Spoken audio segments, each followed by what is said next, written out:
Assalamualaikum warahmatullahi wabarakatuh. Perkenalkan, nama saya Rafika Cahyani, NIM 4321912037, Program Studi S1 Akuntansi Universitas Mercu Buana. Pada kesempatan kali ini, saya ingin membahas mengenai tabulasi data, baik data primer dan data sekunder, serta menguji kualitas data, khususnya data primer, menggunakan software statistik SPSS. Video ini bertujuan untuk memenuhi tugas besar 1 mata kuliah Statistik Bisnis dengan dosen pengampu Bapak Taufik Akbar. Baik, pertama saya akan membahas data primer.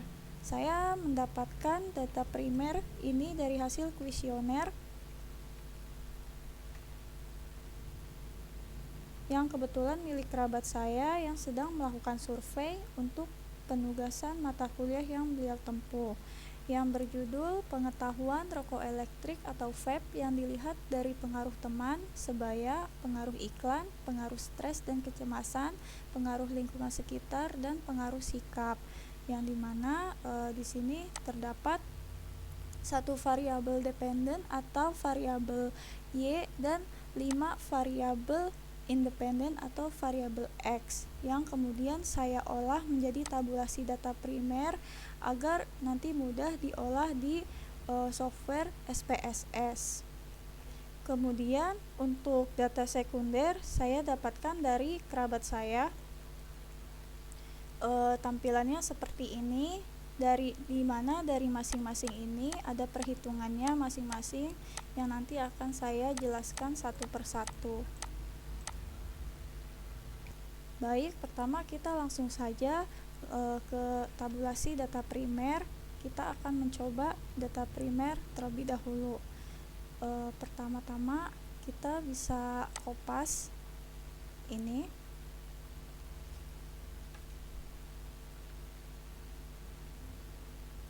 Di Ctrl C saja. Kemudian kita ke software statistik. Di data view kita tinggal paste di sini. Nah, nanti setelah kita paste, tampilannya akan seperti ini. Kemudian kita ke variabel view. Nah, biar nanti di sini tampilannya berubah kayak jadi X1, X2 sampai X5 dan total, kita ke variabel view, tinggal kita ubah aja di sini. Ini X1 titik 1, X2 X1 titik 2,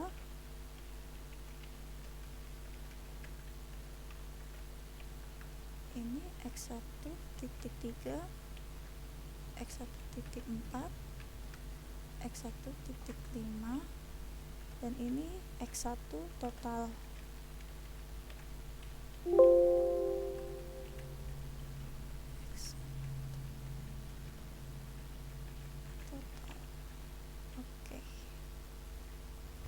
Kemudian di sini ada type.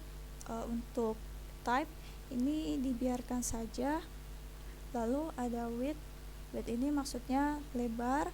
Kemudian desimal ini bisa kita ganti jadi 0. Lalu ini semuanya dibiarkan saja kecuali measurement. Ini kita ganti jadi ordinal karena kita ini olah data primer. Kita ubah semuanya jadi ordinal.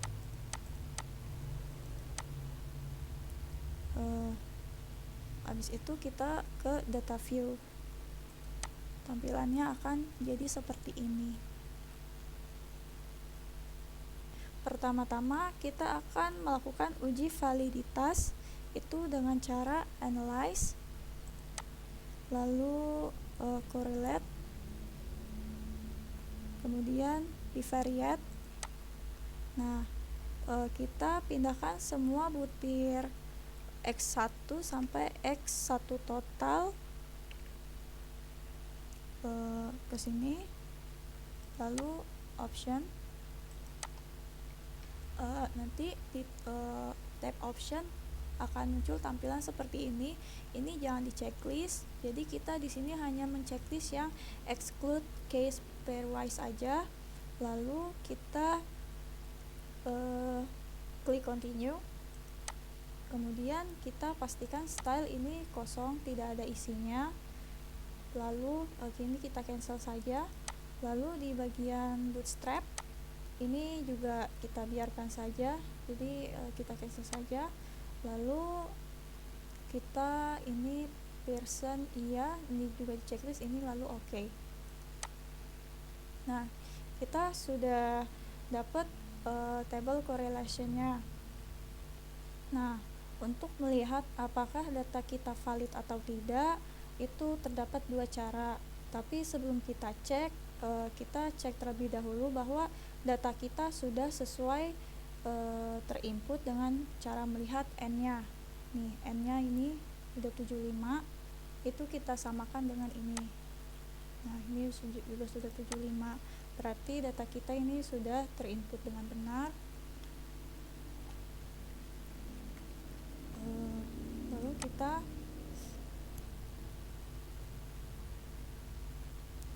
ini maksudnya jumlah n ini jumlah responden ya. Dan untuk melihat apakah data kita ini valid atau tidak valid, yang pertama kita bisa lihat dari seek to toiletnya. Kita lihat di bagian totalnya. Ini totalnya itu kan 0,000, berarti di bawah 0,5. Maka jika total seek to toiletnya di bawah 0,5, berarti data kita valid. Lalu untuk mengetahui data kita valid atau tidak, cara yang kedua adalah kita bisa membandingkan dengan R hitung dan R tabel dengan melihat Pearson correlation-nya yang ini.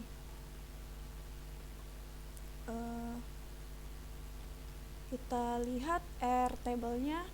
Untuk R table kita bisa download. Tadi kan kita jumlah respondennya ada 75. Nah, berarti di sini dia R table-nya itu 0,224. Sedangkan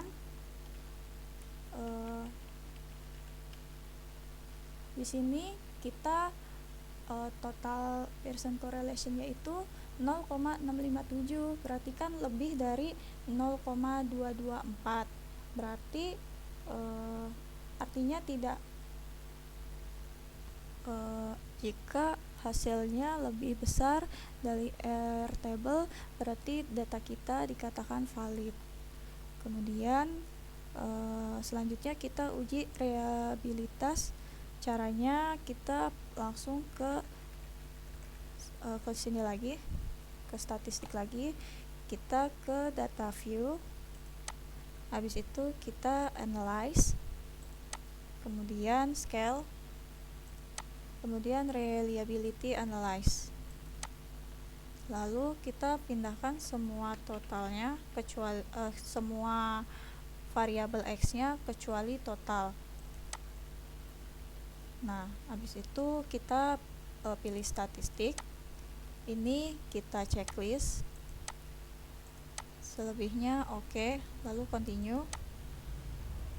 Habis itu kita ke modelnya alpha. Jika sudah oke.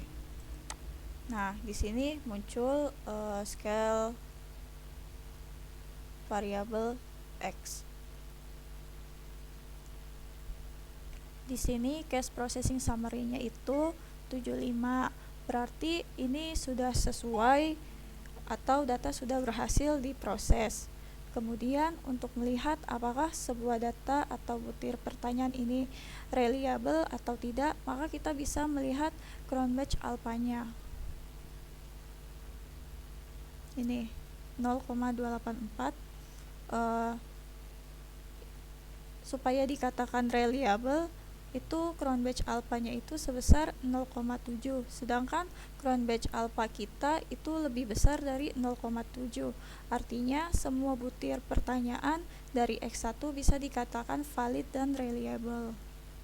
Nah, ini kan baru variabel independent X yang satu.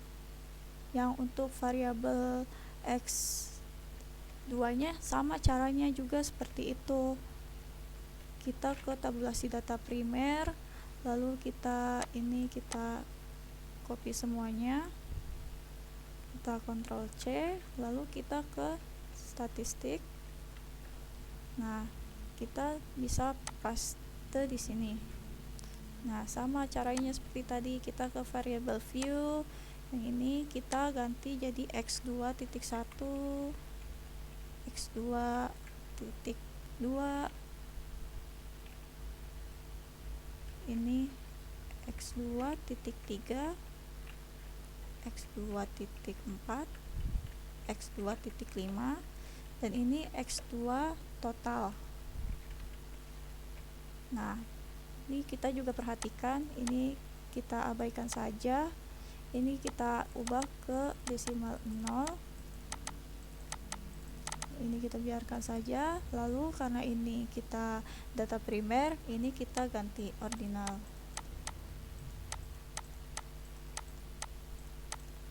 Nah, lalu kita ke data view.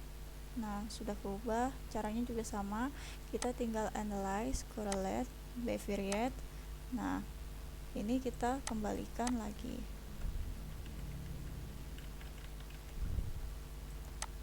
Kita masukkan yang x2 sampai bawah. Ini kita cek options, ini jangan di checklist, continue, stylenya juga kosong, bootstrap juga ya abaikan, lalu ini checklist, lalu oke. Nah, ini correlation untuk yang x2. Di sini dia untuk seek to tailnya masih 0,00 di bawah 0,5, berarti data kita ini masih valid. Lalu untuk Pearson correlationnya kita dapatkan 0,57, yang dimana itu tadi ada di atas Airtable, nilai Airtable, berarti data kita juga masih valid. Nah, kemudian ini kita minimize saja, lalu kita analyze lagi, scale, reliability analyze, lalu ini kita kembalikan, dan kemudian kita ke x2, exclude total, lalu statistik, ini sama checklistnya, continue, ini model alpha, ini oke, dan ini scale variabelnya, ininya sama, data sudah proses terinput, lalu di sini crown batch alphanya 0,478, yang dimana ini ada di bawah 0,7.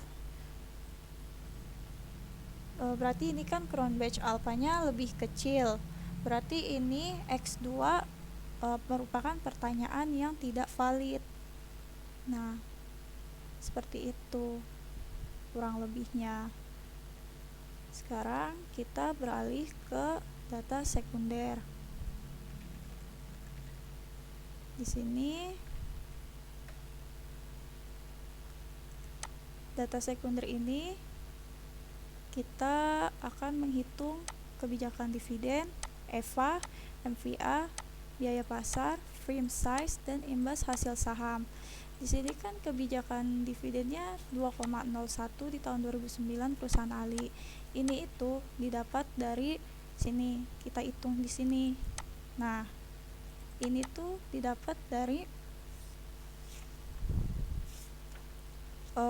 dividen yang dibayarkan dibagi dividen yang dibayarkan di akun dividen dibagi akun net profit after tax, akan mendapatkan hasilnya seperti ini. Semuanya caranya juga sama seperti itu, lalu tinggal kita input di sini. Nah, untuk EVA ini kita dapat dari akun net operating profit ini, lalu dikurang dengan capital invested, akun kapital dikali WACC, ini hasilnya segini. Untuk mencari WACC ini juga ada perhitungannya sendiri, tapi saya tidak akan bahas karena perhitungannya terlalu rumit. Ada banyak akun yang dilibatkan untuk menghitung WACC. sehingga hasilnya seperti ini, 0,0193 0,0193. Kemudian bisa dipindahkan ke sini. Lalu ini MVA, cara menghitung MVA itu seperti ini. Market value of firm.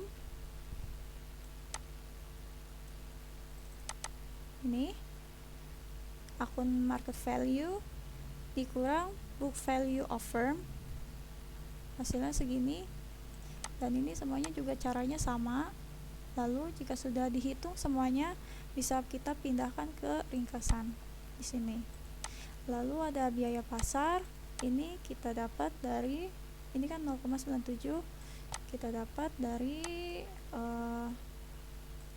udah ada di akun biaya pasar itu sendiri.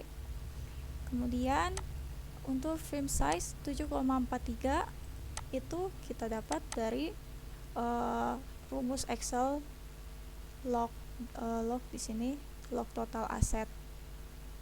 Hasilnya segini, kita pindahkan ke sini. Lalu imbal hasil saham itu 0,23 bisa didapat dari harga saham 2019 dikurang 2018 lalu dibagi dengan harga saham 2018, yang akan didapat hasil seperti ini, 0,23. Dan ini semuanya juga caranya sama. Jika sudah terhitung semuanya, bisa kita pindahkan ke ringkasan. Dan data sekunder kita juga sudah jadinya tampilannya seperti ini. Baik, sekian presentasi dari saya. Kurang lebihnya mohon maaf. Wassalamualaikum warahmatullahi wabarakatuh.